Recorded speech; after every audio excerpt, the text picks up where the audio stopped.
I'm Chris. Welcome back to another season of Hills and Hollers. We do a lot of hunting here in Kentucky, and a good state it is for deer, turkey, and a lot of other things. But occasionally you got to get outside of the boundaries, and you got to see what's going on elsewhere, and that's what we did this year. And we actually met a lot of wonderful people along the way, a lot of people that share our passion for hunting. And we want to bring that to you this season, and I think you're going to see that as we get along into it. It's not always about year after year trying to chase that trophy.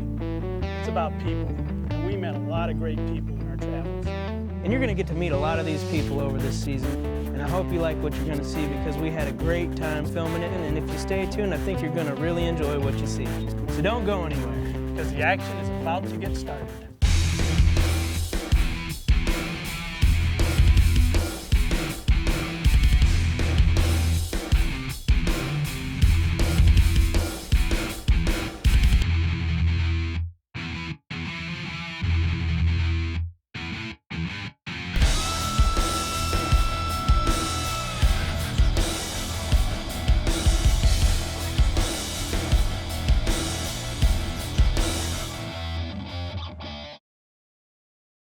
Last season on Hills and Hollers, we kicked it off with a New Mexico elk hunt where we both went out for our very first try ever and tagged 2 big bulls.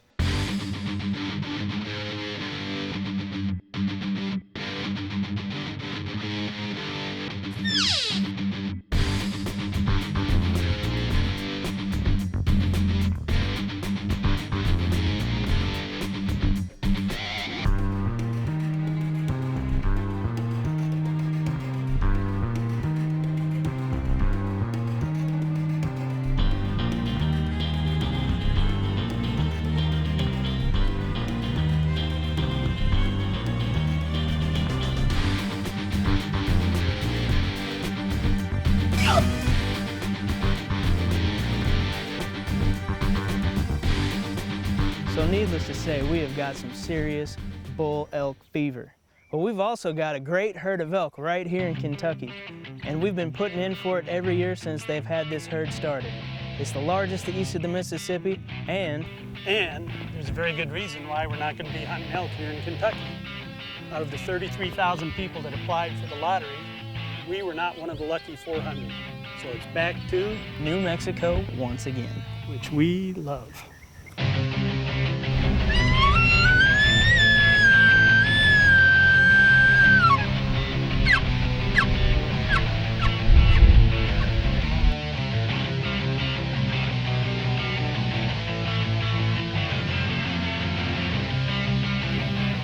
when we return from the break, we're headed west, where a couple of bull elk tags are waiting to be picked up. We're taking our Matthews out in search of elusive New Mexico wapiti. Plus, you'll get to meet Doug Coulter, a lucky hunter who got drawn for a bull elk hunt right here in Kentucky. We head to the eastern part of the state where we will be hunting the hills and hollers in search of a bull elk right here in our own backyard. You're not going to want to miss this hunt of a lifetime when we return right here on Hills and Hollers. I just got my new trophy taker 7-pin sight, as well as the top slot trophy taker arrow rest, and they are awesome. I'm about to shoot it for the first time, see what happens. Ooh, looks like I'm shooting a little low. I need to adjust my pins up. Don't you adjust that channel, we'll be right back. We've got a great New Mexico elk hunt for you. The two of us went to New Mexico. As usual, I was up at the crack of dawn. Being in charge of logistics, I've got to get the car ready and all the equipment. For this flight, we'll be showing the following movies: Truth in Hunting, Bow Hunting, Truth number 5 from Mr. Primos, and from Mr. Realtree, Monster Bucks. We'll be watching a number of and a few war movies thrown in between. Like this one, Taigulki. Looks very good. It's Korean. And of course, our staple, anything and everything having to do with the Matthews solo cam. Thank you. I'll be your flight attendant for this flight. I hope you enjoy the flight. Now I need to get ready. As usual, the old man is up really early. Guess who's still in bed? What can I say? I like my beauty sleep. Sleep in. When the sun ain't up, it's too early to be up, in my opinion. The Great New Mexico Elk Excursion of 2008 has begun. We are leaving the hills and hollers of Kentucky. What do you think, Dad? I think it's a beautiful morning to go elk hunting in New Mexico. I'm going to get us there as soon as I can. Kentucky's a beautiful state. Lots of hills and hollers, absolutely gorgeous. But there are other parts of this country that are equally beautiful, and we got to see some of those on this drive. One of the good things about driving across the country is just that, the country. You get to see it, and it's awesome. After a quick stop at the New Mexico Department of Game and Fish in Albuquerque to do a little paperwork, pick up our tags, and meet up with Jacob, Group of killers. All right. we head out to camp to recheck our bows and team up with Gary to hit the trails. I'm here with the boys from Hills and Hollers. We're all sitting around at camp. We figured, might as well go out there and see what's bugling and see what we can find tonight. We're headed out to a little water hole. Hopefully, as warm as it's been today, we're going to run into something. And we're here in central New Mexico, land of the big boys. So, Once again this year, I hunted with my good friend from New Mexico, Gary. And I'm sure Gary's going to want to hunt with someone else next year. This year we're going to be hunting on public land in New Mexico. Last season you saw us, we were hunting on a ranch, privately owned property. Some of the differences are these. When you're on public land, you probably have a much larger expanse to hunt on, and you're going to see more elk. But you also have a lot of competitors out there who are elk hunting as well. And sometimes you can run into trouble. This is one of the things that continues to carry us back into the woods day after day, looking for these monsters right here. yeah. It's kind of apparent what went down here. They're destroying our land, so we're going after them. We must teach them a lesson about destroying the shrubbery. It's got to be a big bull. It's got to be a monster. So we got the infantry here. We got our tank Heavy forces artillery. here. Heavy artillery here We got all the ingredients to make a dead elk happen. Yeah. tonight. Well, if you guys want to see the most awesome man on the face of the earth, watch something else. If you want to watch good elk hunting, come along.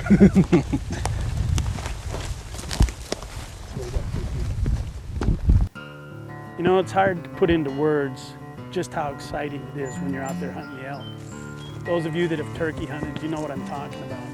It's even more exciting because you guys physically move. You talk about run and gun in a turkey hunt. You're going to be running and gunning from 6,000 feet up to 9,000 feet to get in front of that herd.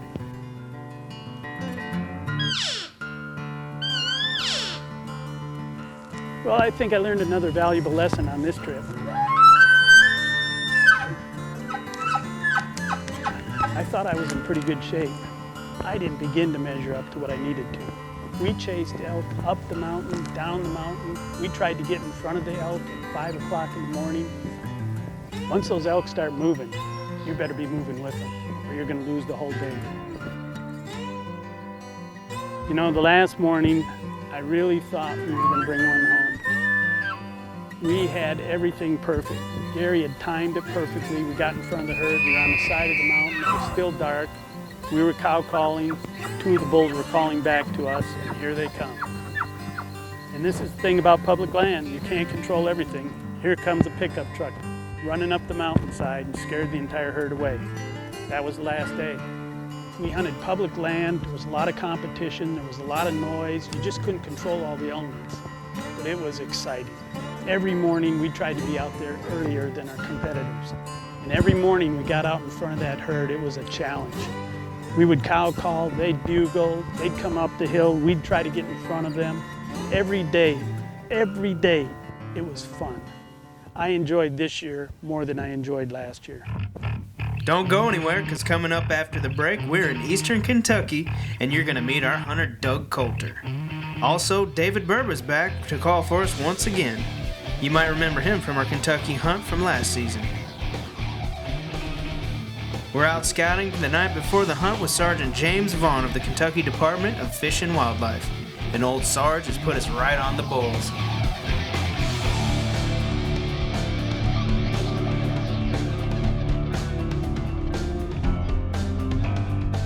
Plus, we're not done in New Mexico.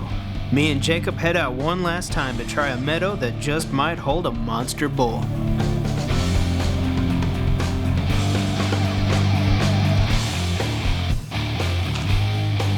I'm going to try this new 10-point crossbow. It is fiercely awesome. I'm going to try what I call a slap shot. You only get one chance in a few seconds. Here it goes. Ah, dead on. Don't go anywhere, we'll be right back. This week's product review is brought to you by the Kentucky Gun Company. Okay, we're here today at the archery show, and we have as our guest Mr. Will Primos, and he has some new products he's going to talk to us about. Yeah. You know, with the scents that we've been hunting with all these years, I never could understand. I bought them, and did they work? Did they not work? They always smell like ammonia.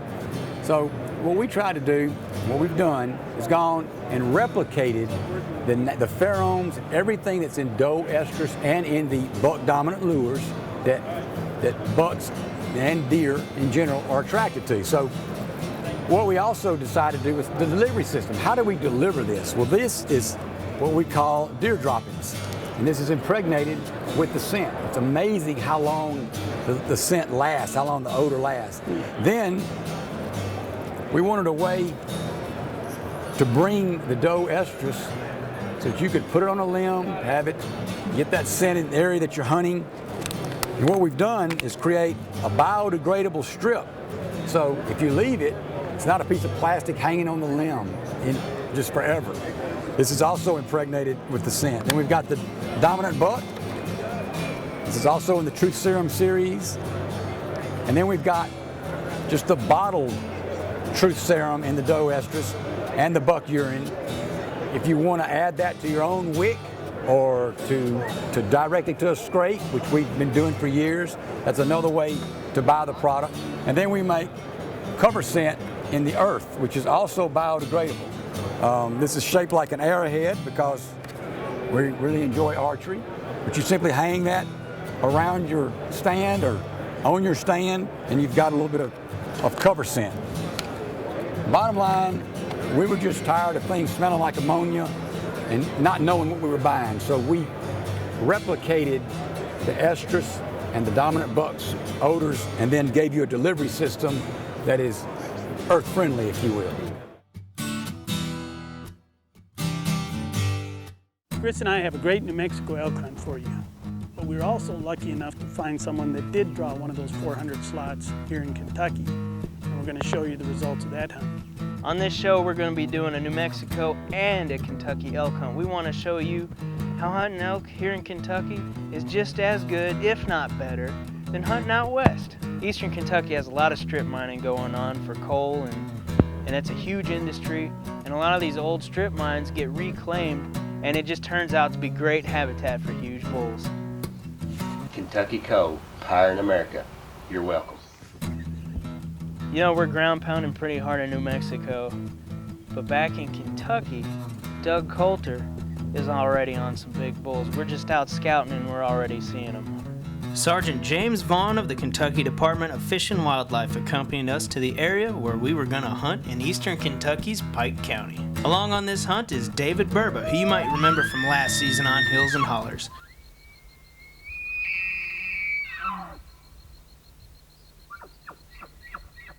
David guided our hunter on an elk hunt right here in Kentucky, and as you can see, he didn't disappoint.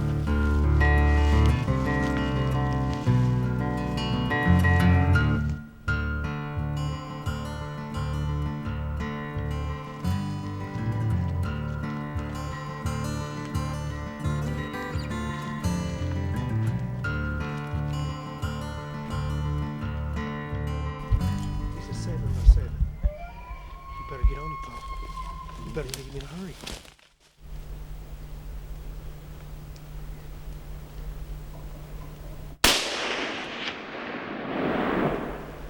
Shoot him again. You hit him. Shoot him again. Shoot him again.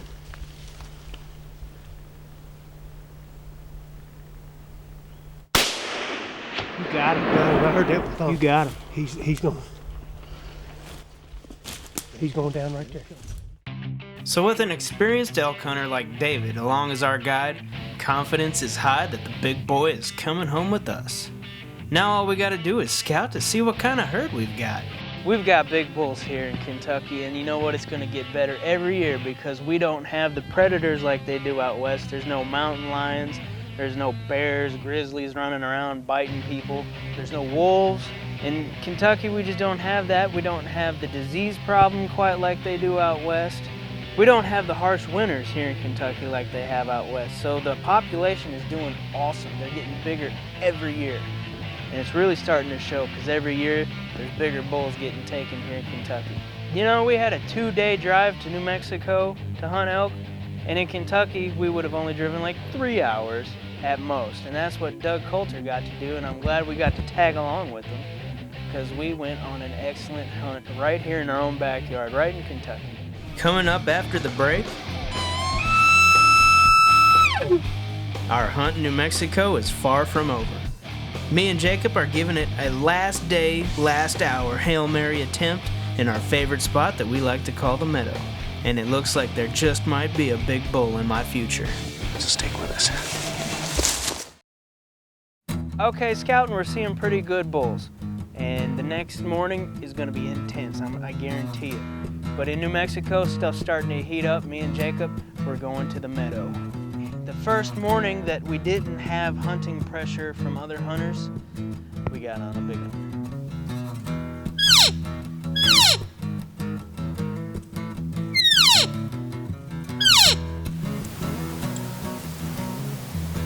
We were coming into this meadow we'd sat the night before, and there was a bull ripping it down in there. He had cows, he was tearing it up. We knew there was a wallow down in there, there was a watering hole. It was awesome, so we snuck down into the meadow. Jacob sets up with the camera. Here I am with the shot. He hits that call. The bull is pumped up, and he comes right on in chasing a cow.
This bull stopped, and I'm gonna get a shot. I know it.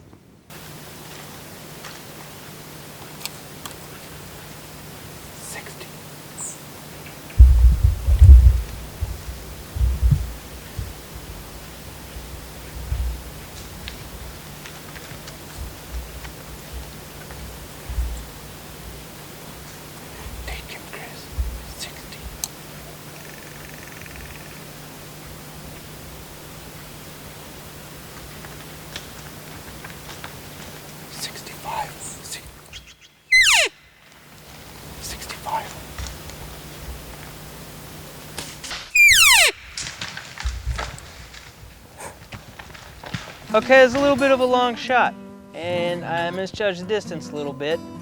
I shot with my 50 pin, and he was actually about 65, but let's use a little of that freeze frame technology is what I like to call it. I'm gonna freeze frame the bull where he was standing.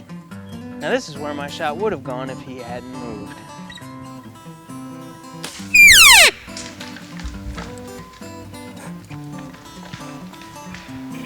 We snuck into this meadow this morning, and there was a bull in there just ripping it hard.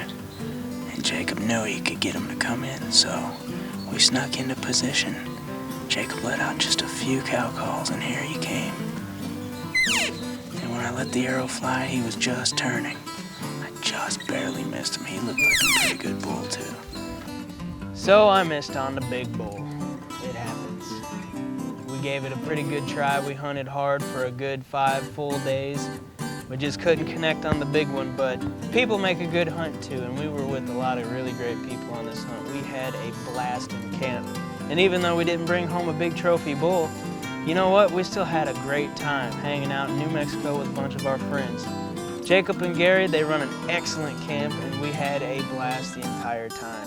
You know, I love elk hunting, and I'll probably elk hunt the rest of my life. The interaction with the elk, with the herd, with your friends, it's hard to explain, but it's not like sitting in a tree whispering to somebody, I hope something comes along. You actually have the power in your hands to get out there and do something about that elk coming your way. So it looks like we're not going to be coming home with an elk this year, but I really thought that I was going to make that shot. You made a good shot. The arrow was on its way. Who could have predicted that that bull was going to do a left turn at the last second? Or maybe we shouldn't have brought the freezer again this year. I think we might have just jinxed ourselves. I think we did, yeah. But let's see what we got going on here in Kentucky. That's right. We still got a whole lot of hunt left here in Kentucky. You've seen bits and pieces of it so far. Big monster bulls right in our home state of Kentucky. And we got more of it coming up next time. I'm John. And I'm Chris. Thanks for watching.